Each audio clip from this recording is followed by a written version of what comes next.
Gold trusted gold buyers మీరు తాకట్టు పెట్టిన బంగారాన్ని విడిపించి ఈ రోజు ఉన్న మార్కెట్ ధరకు కొనబడను. వాళ్ళు అనుకుంటున్నారు మేము రాసాము చూస్తారని. కాదు, మాకున్న దిష్టిని మీరు తీసేస్తున్నారు. మాకు మీరు ఫ్రీ పబ్లిసిటీ ఇస్తున్నారు. ఇవ్వండి అంట నేను. పాజిటివ్గా ఉంటే ఓకే అమ్మ. అందులో మీరు చెప్పినట్టుగా ఇలాంటి ఇష్యూస్ వీటన్నిటి గురించి రాయడం అనేది ఒక రకంగా ఇంతకుముందు చెప్పినట్టు అదేదో టీఆర్పీ, మాకు వ్యూస్ వస్తాయి, సబ్స్క్రైబర్స్ పెరుగుతారు, రెవెన్యూ వస్తుంది, ఇవన్నీ అనుకోవడం ఉంది చూడండి. అది ఈ మధ్య కాలంలో విపరీతంగా పెరిగింది అనేది. అమ్మ, ఇందాక నేను చెప్పినట్టు కవిత గారు రీల్స్ చేస్తున్నారు. ఒక సాంగ్ గురించి మీరు రీల్స్ చేస్తున్నారంటే ఆ సాంగే నేను చూస్తాను కదా. నువ్వు చేసింది నేను ఎందుకు చూడాలి? నా టైం ఎందుకు వేస్ట్ చేయాలి? అదే చూసి సంతోషపడతాను కదా. అది మీరు చేసిన దానికంటే అది అందంగా ఉంది కదా. కాకపోతే ఇప్పుడున్నటువంటి ట్రెండ్, ఈ జనరేషన్ అంతా సోషల్ మీడియానే నిజమైనటువంటి ప్రపంచం అనుకుంటుంది. అక్కడ ఉన్నటువంటి ఫాలోవర్స్, సబ్స్క్రైబర్స్ అండ్ కంపారిజన్స్ కూడా చాలా పెరిగిపోయాయి కదా. ఎన్నాళ్ళు ఉంటుంది అది? టెలిఫోన్ ఉంది, టెలిఫోన్ లేదు, టెలిఫోన్ వచ్చింది, పేజర్ వచ్చింది, పేజర్ పోయింది, చిన్న ఫోన్ వచ్చింది, నంబర్ ఫోన్స్ వచ్చింది, నంబర్ పోయింది, స్మార్ట్ ఫోన్ వచ్చింది. ఆ టెలిఫోన్ అనేది ఎక్కడో వెళ్ళిపోయింది కదా. అది అలాగే ఇది కూడా వెళ్ళిపోతుంది, ఉండదు. కాకపోతే అప్పటిదాకా ఇలాంటి కష్ట నష్టాలు ఇవన్నిటిని ఫేస్ చేస్తూ ముందుకు వెళ్ళాల్సిందే. అన్నీ ఫేస్ చేయాలి. Take it as a positive, take it as a lesson. నేను మీ ప్రీవియస్ ఇంటర్వ్యూస్ చూసినప్పుడు I don't want to dig the past, నేను దానికి వెళ్ళాను. కాకపోతే బోల్డ్ అని ఇవన్నీ జరిగిన తర్వాత వాటన్నిటి నుంచి సుధమ్మ బయటపడ్డారు. చాలా కాన్ఫిడెంట్గా, నేను బోల్డ్ అన్నాను, నేను మళ్ళీ చాలా చాలా కాన్ఫిడెంట్గా ఉన్నారు. సెల్ఫ్ గురించి ఆలోచిస్తూ ముందుకు వెళ్తున్నారు. సైకలాజికల్గా ఎఫెక్ట్ పడకుండా మీ మీద మీరు ఫోకస్ పెట్టుకొని వెళ్తున్నారు. ఒక ట్రామా ఎదురైంది, ఏడ్చే సిచ్యువేషన్స్ ఉన్నాయి, ఎవరికి చెప్పుకోవాలో అర్థం కాని పరిస్థితులు, మనతో ఎవరున్నారో లేని పరిస్థితులు ఉంటాయి. దాని నుంచి బయటికి రావడం అనేది నాట్ దట్ ఈజీ టాస్క్ కానే కాదు. చాలా ఛాలెంజెస్ ఉంటాయి. ఎలా బయటపడతారు మీరు? అదే ఇందాక నేను చెప్పినట్టు ఐ లవ్ మై సెల్ఫ్. నా వల్ల అవుతుందని నేను అనుకుంటాను. నేను ఫెడప్ అయ్యానంటే, వెక్స్ అయి కూర్చున్నానంటే చెయ్యలేను అని నెగటివ్గా ఆలోచించానంటే చేయలేను. వచ్చింది, ఫేస్ చేద్దాం. అవి బేసికలీ ఏంటంటే, ఒక ప్రాబ్లం వచ్చిందంటే ఆ ప్రాబ్లం నుంచి ఎలాగా అని సొల్యూషన్ ఆలోచిస్తాను, ఎందుకు వచ్చిందే అన్నది ఆలోచించను. బేసికలీ నా క్యారెక్టర్ అంతే. ఒక క్యారెక్టర్ ఇచ్చారంటే ఈ క్యారెక్టర్ ఎలాగ ఉంటుంది అని గ్రాఫ్ చేసుకుంటాను నేను. ఆ తర్వాత క్యారెక్టర్ చేస్తాను. అలాన్నప్పుడు లైఫ్లో కూడా అంతే. వచ్చింది, జరిగింది, పెయిన్ అనుభవించిపోయేది నేను, అనుభవించి చూద్దాం. అది కూడా లెసన్. అంటే ఒక లెసన్ దొరికింది నాకు, ఒక ఎక్స్పీరియన్స్ దొరికింది, దాటి బయటకు వస్తాం. గుంట ఉంది, దాటి అవతలకి వెళ్ళాలి. ఒక్క అడుగు ముందుకు వేస్తే నేను వెళ్ళిపోతాను అవతలకి, దాటేస్తాను. అయ్యో గుంట ఉందని నేను ఎందుకు కింద చూస్తా, దాటగలుగుతానని వెళ్ళిపోయాను. అక్కడ మంచిగా ఉంది, గుంట నా వెనకాల ఉంది, వెళ్ళిపోయింది. అలా ఆలోచించి నేనే నాలో క్వశ్చన్ నేనే, ఆన్సర్ నేనే, సమాధానం నేనే చేసుకుని కంట్రోల్ చేసుకుని బయటపడ్డాను. అండ్ వన్ మోర్ థింగ్, ఇప్పుడు మా కాలం, మా మదర్ కాలం, వాళ్ళ కాలంలో చెప్తే ఒక సపోర్ట్ ఇచ్చేవాళ్ళు. ఇప్పుడు యాజ్ పర్ మై నాలెడ్జ్, నా ఎక్స్పీరియన్స్ వరకు సుధా గారికి అయిపోయిందిరా, అయిపోయింది. ఆవిడ ఇంకా ఇప్పుడు ఫేస్బుక్లో రాసిన వాళ్ళలాగానే కదా. వాడు నేను ధైర్యంగా బయటకు వచ్చి చెప్పానంటే వాళ్ళు ఇంకా రాయలేరు కదా. ఓ ఇప్పుడు బాగానే ఉంది, మన అనవసరంగా రాశారు వీళ్ళు.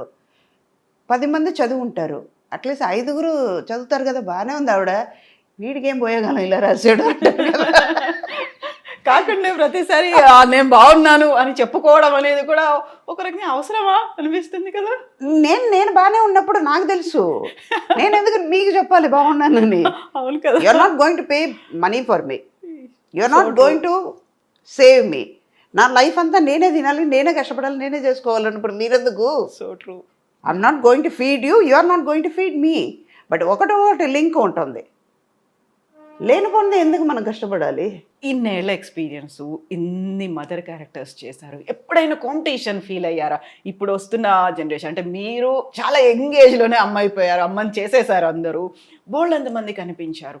సుకన్య కావచ్చు, శరణ్య కావచ్చు, ప్రగతి, పవిత్ర, లోకేష్, ఇలాంటి వాళ్ళందరూ, సురేఖ వాణి, వీళ్ళందరూ మదర్ క్యారెక్టర్స్ చేసిన వాళ్ళే అందరూ అలా కొన్ని రోజులు కనిపించారు, మళ్ళీ కొన్ని రోజులు కనిపించలేదు, ఎదురు చూస్తూ ఉన్నారు.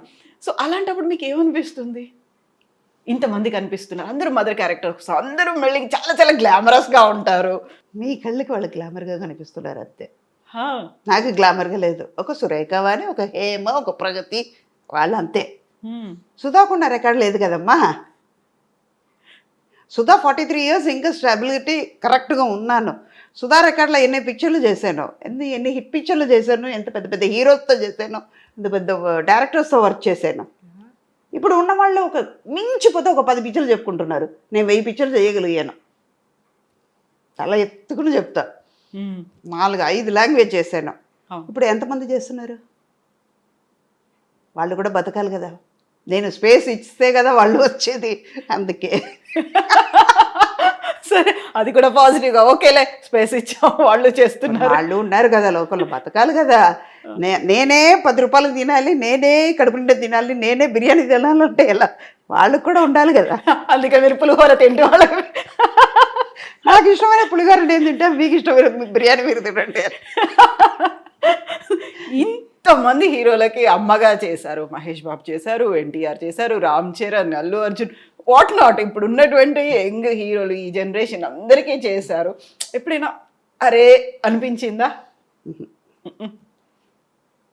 నాకు అది మళ్ళీ మళ్ళీ అరిగిపోయిన రికార్డులాగా I love myself, I love my profession. ఒక చిన్న విషయం చేసినా కూడా మంచి దాని మీద అంత లవ్తో చేస్తాను, అంత ప్రేమించి చేస్తాను అన్నమాట. ఇష్టంగా చేస్తాను. అందువల్ల అది నెగటివ్గా రానివ్వను కదా. అది ఎంత అందంగా ఉంది కదా అనుకుంటాను. అయ్యో నువ్వు చదువుగలుగుతావు సుధా, అద్దంలో నేనే చూసి నేను అప్రిషియేట్ చేసుకుంటాను. ఇందాక మీరు గమనించుంటే తెలుస్తుంది, వెరీ బిగినింగ్ మీరు అందంగా ఉంటారు అనగానే తీసుకున్నారు. అర్థమైందా?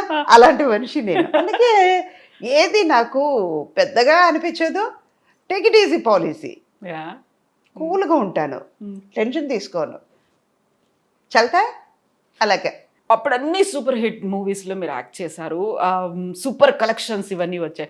బట్ ఇప్పుడు ఏంటంటే block buster, pan India, pan world, Oscar రేంజ్కి వెళ్ళినటువంటి ఇవన్నీ సినిమాలు చూసినప్పుడు అలాంటి సినిమాలో నాకు క్యారెక్టర్ ఉంటే బాగుండేదే, ఈ సినిమాలో నేను అమ్మనై ఉంటే బాగుండేదే, మిస్ చేసుకున్నానా, అరే ఉంటే క్రియేట్ చేసి ఉంటే బాగుండేది, అలా ఏమన్నా అనిపించింది? ఇప్పుడు అనిపించట్లేదు, లేదా 100% అనిపించట్లేదు.